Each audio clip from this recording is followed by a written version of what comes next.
नमस्कार, स्वागत है आपका एबीपी गंगा में। मैं हूं अवधेश। आप देख रहे हैं हमारा खास कार्यक्रम विश्लेषण, जहां होता है हर खबर का सटीक विश्लेषण। और आज विश्लेषण में बात होगी सैफई से निकले उस संदेश की जो मैनपुरी उपचुनाव पर बड़ा असर डाल सकता है। तमाम सवालों और अटकलों के बीच साफ हो गया है कि मैनपुरी के चुनावी मंच पर शिवपाल यादव और अखिलेश यादव एक साथ नजर आएंगे। दोनों साथ मिलकर मुलायम सिंह यादव की सियासी विरासत को बचाएंगे। उधर रामपुर की चुनावी लड़ाई में नई तस्वीर उभरी है। दरअसल आजम खान ने वो दांव चला है कि रामपुर के रण में बड़ा असर डाल सकता है।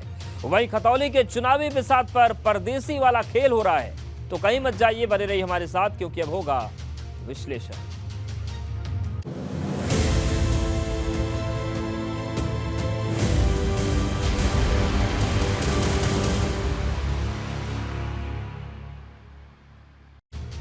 मैनपुरी के चुनावी महासमर में शिवपाल यादव की भूमिका क्या होगी, इस सवाल पर सस्पेंस का दौर खत्म हो गया है। लंबे इंतजार के बाद ही सही, अखिलेश यादव का काफिला पत्नी डिंपल यादव के साथ शिवपाल यादव के दर पहुंच गया। चाचा से करीब 1 घंटे की मुलाकात के दौरान मैनपुरी उपचुनाव समेत कई मुद्दों पर चर्चा हुई। इसके बाद जो संदेश निकला वो समाजवादी कैंप के लिए जोश बढ़ाने वाला है और भाजपा की मैनपुरी के किले को फतह करने की उम्मीदों को हिलाने वाला है, क्योंकि अब शिवपाल यादव मैनपुरी के मैदान में डिंपल यादव राह आसान बनाने के लिए उतरेंगे।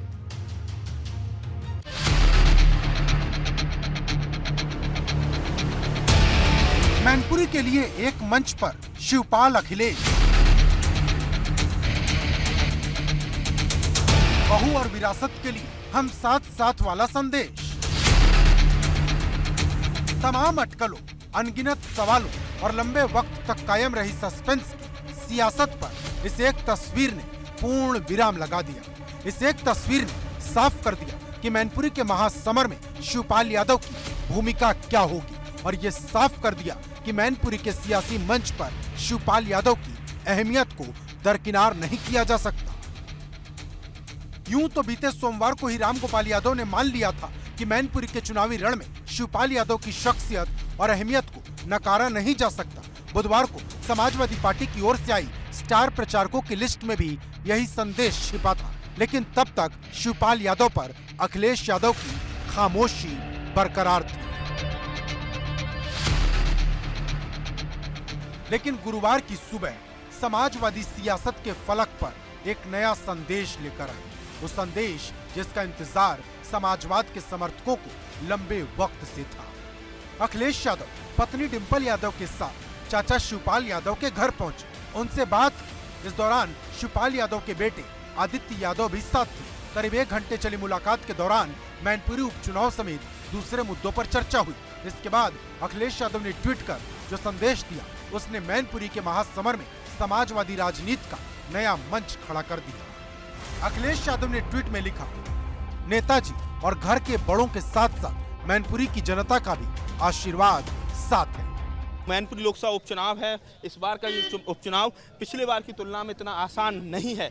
इस बात को सैफई परिवार अच्छे से समझ रहा है और ऐसे में एकजुटता का मैसेज देने का की जो कोशिश है, उसी क्रम में शिवपाल सिंह यादव को मान मनोबल का जो दौर है, उनको मनाने का जो प्रयास है, उसी क्रम में आज अखिलेश यादव उनके आवास पर पहुंचे, बाद में डिंपल यादव पहुंची और ऐसे में अब लग रहा है कि पूरा परिवार एकजुट होकर अब चुनावी मैदान में कूद जाएगा। और ये चीज़ें पिछले 2-3 दिन से लगातार निकलकर सामने आ रही थी कि परिवार में लगातार सभी को एक साथ लेकर इस चुनाव को लड़ने का जो के लिए जो प्रयास हैं वो लगातार चल रहे हैं। और आज जो तस्वीर आई है उससे लग रहा है कि चाचा शिवपाल मान गए हैं।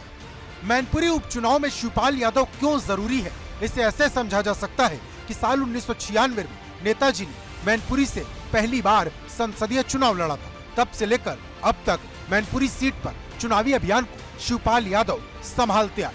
ऐसे में अब जब नेताजी नहीं है तो शिवपाल यादव की अहमियत और बढ़ जाती है।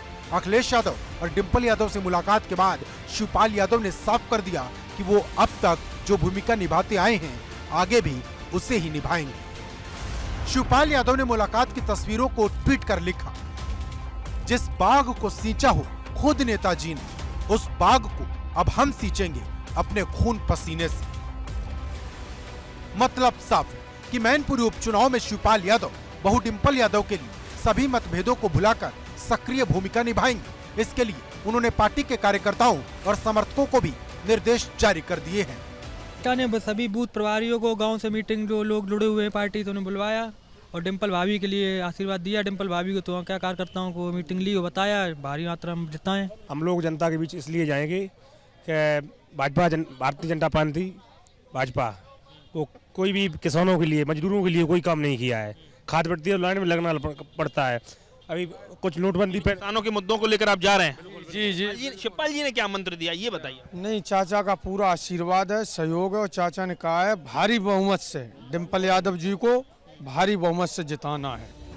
अखिलेश यादव और शिवपाल यादव के बीच हुई मुलाकात और इस मुलाकात से निकले संदेश ने मैनपुरी के महासमर में समाजवादी पार्टी के लिए अलग तरह का माहौल बना दिया है। कार्यकर्ताओं को जोश से भर दिया है। उन्होंने कहा है डिम्पल यादव जी को विजयी बनाए, बढ़िया वोटों से कम 1.5 लाख वोटों से अब की बार विजयी बनाएंगे। 94,000 वोटों से जीते थे। हाँ, अब की बार 1.5 लाख वोटों से लगभग बोला उन्होंने। लगभग नहीं उन्होंने नहीं बोला, मैं बोल रहा हूँ। बीजेपी साफ, बिल्कुल साफ, मैनपुरी से बिल्कुल साफ और आगामी 24 के चुनाव में पूरे प्रदेश से साफ। चाचा जी ने वही मंत्र दिए हैं। आप कैसे अलग अलग ब्लॉक के लोगों को बुलाया है, उन्हें समझाया है कैसे क्या आपको रणनीति बनाने आगे चुनाव के लिए। माना जा रहा है कि शिवपाल यादव बहु डिम्पल यादव के पक्ष में प्रचार के लिए जल्द ही मैनपुरी के रण में उतरने वाले हैं। इस बीच धर्मेंद्र यादव और परिवार के बाकी सदस्यों ने मैनपुरी में मोर्चा संभाल लिया है। ये चुनाव नेताजी को श्रद्धांजलि का चुनाव है और इसमें निर्वाचन मंडल में मैनपुरी के लोग हैं जिन्होंने हमेशा नेताजी का सम्मान बढ़ाया है और फिर बढ़ाएंगे। बिल्कुल, मैंने तो पहले भी कहा था कि पूरा परिवार एक है, चाचा जी का पूरा आशीर्वाद रहेगा। मैंने पहले भी कहा था आप लोगों से, आप ही लोग उन चीज़ों को लेके जाने कहाँ तक ले जाना चाहते थे, लेकिन चाचा जी का भी कल बयान आ चुका है, उनकी भी अपील आ चुकी है। तो अब कोई किसी तरह का मैं नहीं समझता कोई शंका किसी को रहनी चाहिए। समाजवादी पार्टी के नेता और कार्यकर्ता घर घर पहुंच रहे तो भाजपा के प्रत्याशी रघुराज शाक्य भी गली गली वोट मांग रहे। लेकिन समाजवादी पार्टी के पक्ष में शिवपाल यादव की एंट्री मैनपुरी में कमल खिलाने का ख्वाब देख रही भाजपा के लिए मुश्किल पैदा कर सकती है। हालांकि भाजपा ऐसा नहीं मानती। चाणक्य जी ने बहुत साल पहले ये कहा था कि यदि कोई राजा बहुत लोकप्रिय होगा तो उसके खिलाफ दुश्मन का दुश्मन हमारे दोस्त के सिद्धांत पर दुर्लभ संधियाँ हुआ करेंगी। यह चाचा भतीजे की ऐसे ही दुर्लभ संधि है। 2017 के से अगर किसी देश के राजनीतिज्ञ ने खोया है तो उनका नाम शिवपाल यादव है। तो अब क्या है, मुझे कोई और नहीं, तुझे कोई छोड़ नहीं, इस बात पर है। अब विरासत नहीं करेंगी सियासत के फैसले, अब उड़ाने तय करेंगी आसमान किसका होगा। परिवार के लोग भी ये लगातार मान रहे थे कि बिना शिवपाल के इस लड़ाई को जीत पाना समाजवादी पार्टी के लिए इतना आसान नहीं है। वहीं लगातार फील्ड में भी जो फीडबैक मिल रहे थे उसके बाद अखिलेश यादव को अपने कदम पीछे खींचने पड़े और वो शिवपाल सिंह यादव के घर जा पहुँचे। शिवपाल सिंह यादव के मान मनोबल के इस दौर में ये तस्वीर सामने निकल कर आई है।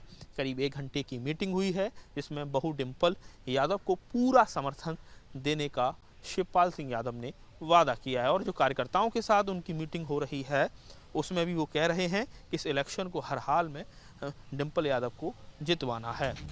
मैनपुरी उपचुनाव में शिवपाल यादव की अहमियत कितनी ज्यादा है इसे एक आंकड़े से समझा जा सकता है कि इसी साल हुए विधानसभा चुनाव में शिवपाल यादव ने 90,000 से ज्यादा वोट से जीत दर्ज की। गौरतलब है जसवंत नगर सीट मैनपुरी संसदीय सीट का हिस्सा है, जबकि 2019 में मुलायम सिंह यादव ने भी 94,000 वोट से मैनपुरी सीट पर लोकसभा चुनाव जीता था। ऐसे में समझना मुश्किल नहीं कि शिवपाल यादव मैनपुरी के महासमर में क्यों अहम है। सैफई से नितिन उपाध्याय के साथ ब्यूरो रिपोर्ट एबीपी गंगा। अब बात करते हैं पश्चिमी यूपी के उस विधानसभा सीट की जहां से कई नए समीकरण तैयार हो रहे हैं। मुजफ्फरनगर की खतौली सीट पर बुधवार को रालोद प्रत्याशी मदन भैया ने नामांकन किया था, जिनके बाहरी होने और बाहुबली वाली छवि को लेकर भाजपा आक्रामक है। भाजपा प्रत्याशी राजकुमार सैनी के नामांकन के बाद भाजपा रालोद प्रत्याशी मदन भैया की घेराबंदी करने में जुट गई है। वहीं एक निर्दलीय प्रत्याशी ने मुकाबले को रोचक बना दिया है। ये निर्दलीय प्रत्याशी 2013 के मुजफ्फरनगर दंगे में मारे गए गौरव की मां है, जिन्होंने भाजपा के खिलाफ हुंकार भर दी है।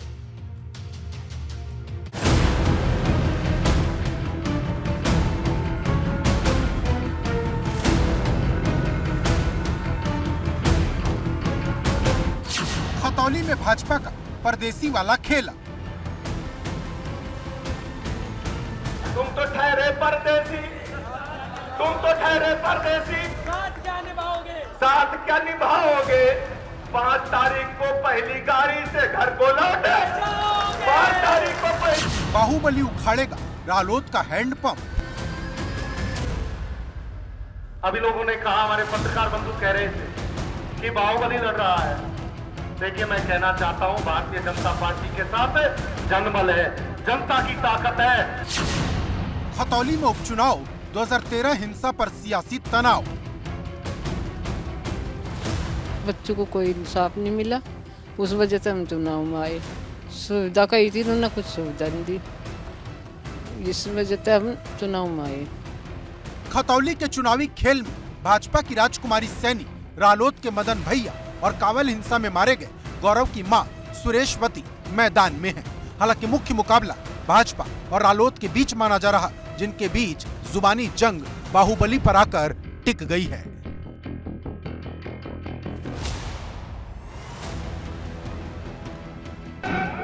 आदरणीय योगी जी और प्रदेश पाठक जी मिलकर कराने लग रहे। ऑपरेशन तो कर दिया, कीमोथेरेपी रही थोड़ी सी, जिस दिन पूरी हो जाएगी सारे नाम हो जाएंगे। बिल्कुल चौधरी चरण सिंह का नाम लेकर राजनीति करते हैं। कभी दागदार उम्मीदवार ने बनाया चौधरी साहब ने, चौधरी चरण सिंह ने। इस उत्तर प्रदेश में सबका नाम लेकर राजनीति करते हैं, हम भी करते हैं। भाजपा ने खतौली में अयोग्य ठहराए गए विक्रम सैनी की पत्नी राजकुमारी सैनी को उम्मीदवार बनाया, जिन्होंने नामांकन दाखिल किया। इस दौरान डिप्टी सीएम ब्रिजेश पाठक, केंद्रीय मंत्री संजीव बालियान, मंत्री सोमेंद्र तोमर समेत तमाम विधायक और नेता मौजूद रहे। भाजपा ने खतौली के रण में रालोद प्रत्याशी मदन भैया के बाहरी होने के मुद्दे को हवा में तान दिया है। खतौली विधानसभा के उपचुनाव में भारतीय जनता पार्टी ऐतिहासिक वोटों से चुनाव जीतेगी। हमारे लिए बहुत महत्वपूर्ण चुनाव है और आप देखेंगे खतौली की जनता ने मन बना लिया है और बहन राजकुमारी सैनी के समर्थन में लाखों लोग सड़क पर निकल करके नामांकन में आए हैं। मैं कह सकता हूं यहाँ ऐतिहासिक वोटों से चुनाव जीतेंगे और मैं स्वयं क्लोज मॉनिटरिंग कर रहा हूं और यहाँ रह करके प्रचार कर रहा हूं। मैं कह सकता हूं 17 हो 22 हो, क्षेत्र की जनता का आशीर्वाद भारतीय जनता पार्टी के साथ रहा और भारतीय जनता पार्टी का कार्यकर्ता सिर्फ चुनाव में नहीं, भारतीय जनता पार्टी का कार्यकर्ता हमेशा लोगों के बीच में रहकर काम करता है। मैं पूर्ण विश्वास से कह सकता हूं कि माननीय मुख्यमंत्री जी के द्वारा किए गए कार्य, हमारे संगठन के द्वारा जिस तरह के सेवा कार्य किए जा रहे हैं, पूर्ण विश्वास है कि 17 और 22 फिर से हम लोग रिपीट करेंगे और ऐतिहासिक जीत दर्ज करेंगे। खतौली उपचुनाव भाजपा के लिए साख का सवाल है, इसलिए भाजपा कोई कसर नहीं छोड़ना चाहती। भाजपा ने पूरी ताकत झोंक दी है, लेकिन भाजपा के लिए 2013 में कावल कांड में मारे गए गौरव की मां ने निर्दलीय प्रत्याशी के रूप में उतरकर मुश्किल खड़ी कर दी है। आरोप है कि मुजफ्फरनगर हिंसा के आसरे भाजपा 2013 से अब तक भावनाओं पर सवार सियासत को साधती रही, लेकिन पीड़ितों के लिए कुछ नहीं किया। बच्चों को कोई इंसाफ नहीं मिला, उस वजह से हम चुनाव में आए। सुविधा कही थी, उन्होंने कुछ सुविधा नहीं दी, इस वजह से हम चुनाव में आए। खुद ही मन में आया, जब कोई हमारे पास आता नहीं, कुछ नहीं, तो बस खुद ही मन में आ गया। कोई भी नहीं आता, कोई नेता कोई भी नहीं आता हमारे पास। एक उसमें तो जा पुण्यतिथि में वो नहीं आते कोई भी। खतौली उपचुनाव में मदन भैया के चेहरे पर रालोद ने जाट, गुजर और मुस्लिम गठजोड़ बनाने की कोशिश की, जिस पर भाजपा मदन भैया की बाहुबली वाली छवि और बाहरी होने के मुद्दे को हवा में उछालकर चुनाव को स्थानीय बनाम बाहरी बनाने की रणनीति पर आगे बढ़ रही। लेकिन मुश्किल ये है कि अगर मदन भैया और रालोद जाट, गुजर और मुस्लिम गठजोड़ बनाने में कामयाब रहे तो भाजपा के लिए मुश्किल हो सकती है। मुजफ्फरनगर की खतौली सीट से सनुज शर्मा, एबीपी गंगा। रामपुर आजम खान का गढ़ कहा जाता है। विधानसभा चुनाव में भी आजम खान की साख दांव पर है। ऐसे में आजम खान ने इमोशनल कार्ड खेला है, जो विधानसभा चुनाव में बड़ा असर डाल सकता है। माना जा रहा है कि आजम खान रामपुर लोकसभा उपचुनाव में हार के बाद रामपुर विधानसभा उपचुनाव में हार की सूरत नहीं देखना चाहते, लेकिन ये रास्ता उनके लिए इतना आसान भी नहीं है, क्योंकि भाजपा ने पूरी ताकत झोंक रखी है। ऐसे में आजम खान जुल्म और जाति की परिभाषा में सहानुभूति पर सवार होकर जीत का रास्ता तलाश रहे हैं।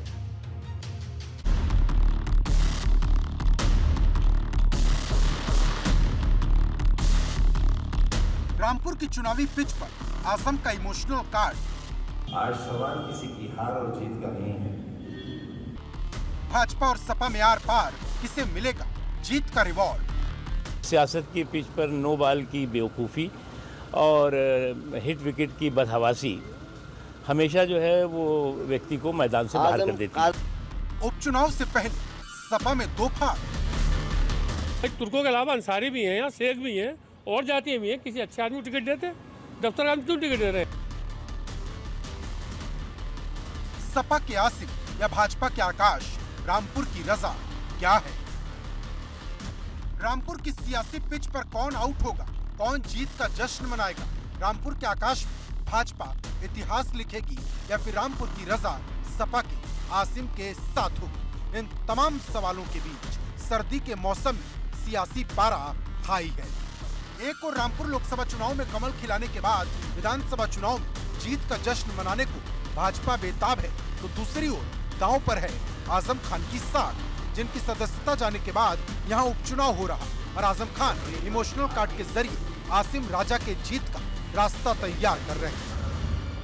आज सवाल किसी की हार और जीत का नहीं है,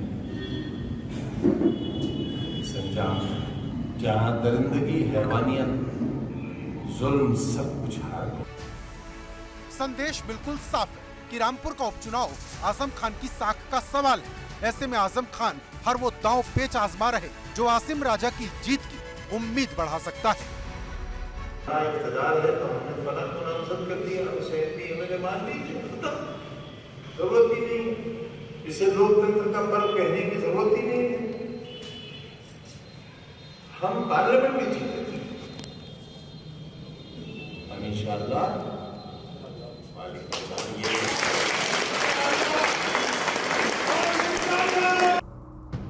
लेकिन रामपुर के रण में आजम खान के सामने सिर्फ एक चुनौती नहीं है। समाजवादी पार्टी ने आजम खान के करीबी आसिम राजा पर दांव लगाया है, जिन्होंने अपना नामांकन भी दाखिल किया। लेकिन अब आसिम राजा के नाम पर पार्टी के अंदर ही दंगल छिड़ गया है। समाजवादी पार्टी के नेता मशकूर अली मुन्ना ने बगावत का बिगुल फूंक दिया है। जब दफ्तर के बाबुओं को टिकट देंगे आप लोकसभा का, तो नेता घास काटेंगे, क्या करेंगे?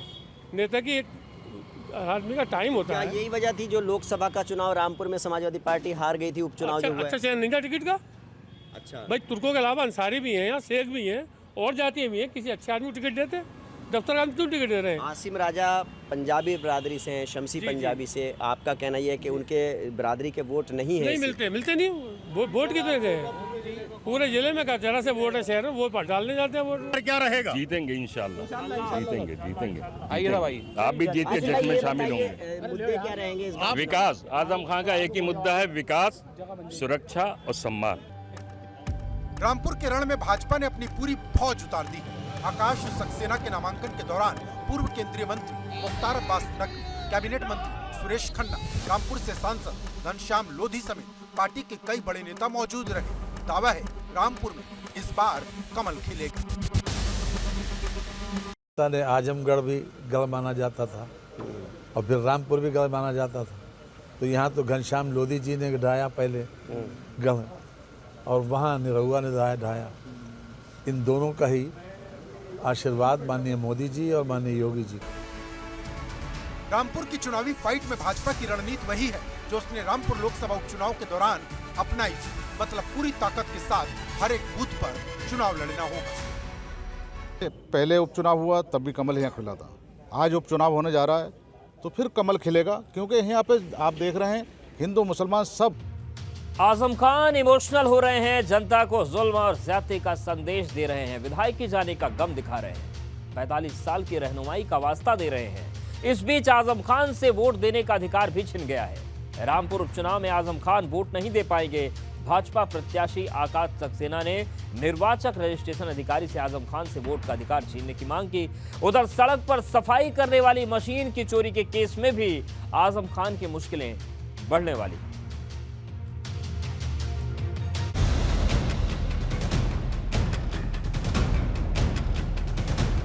रामपुर उपचुनाव में वोट नहीं दे पाएंगे आजम। विधायकी चली गई, वोट का अधिकार भी गया। आजम खान रामपुर विधानसभा क्षेत्र से अपनी विधायकी गवा चुके हैं, अब उनसे वोट का अधिकार भी छिन गया है। आजम खान का नाम मतदाता सूची से काट दिया गया है। दरअसल भाजपा प्रत्याशी आकाश सक्सेना ने निर्वाचन रजिस्ट्रेशन अधिकारी को पत्र लिखकर ये मांग की थी कि आजम खान का नाम मतदाता सूची से काटा जाए। इसके पीछे आकाश सक्सेना ने लोक प्रतिनिधित्व कानून का हवाला दिया था, जिसके तहत सजायाफ्ता को वोट के अधिकार से वंचित किए जाने का प्रावधान है। दरअसल आजम खान को हेट स्पीच केस में 3 साल की सजा मिली है। 27 अक्टूबर को एमपी एमएलए कोर्ट ने सजा सुनाई थी, जिसके बाद आजम खान की विधायकी रद्द हो गई। विधायकी जाने के बाद भी आजम खान की मुश्किलें कम नहीं हो रही हैं। जौहर यूनिवर्सिटी से बरामद सफाई मशीन केस में पुलिस ने चार्जशीट दाखिल कर दी है। चार्जशीट में आजम खान, अब्दुल्ला आजम, सालिम। सितंबर के महीने में जौहर विश्वविद्यालय से पुलिस ने सड़क की सफाई करने वाली नगर पालिका की कथित मशीन बरामद की थी, जिसे लेकर पुलिस ने बयान दिया कि मशीन रामपुर नगर पालिका की थी, जिसे गलत तरीके से जौहर विश्वविद्यालय लाया गया और फिर बाद में जमीन में दफन कर दिया गया। हालांकि पुलिस के इस दावे पर भी तमाम सवाल उठ चुके हैं। फिलहाल पुलिस ने चार्जशीट दाखिल कर दी है। अब कोर्ट में तय होगा कि पुलिस के आरोप कितने सही हैं। Bureau report, ABP Ganga.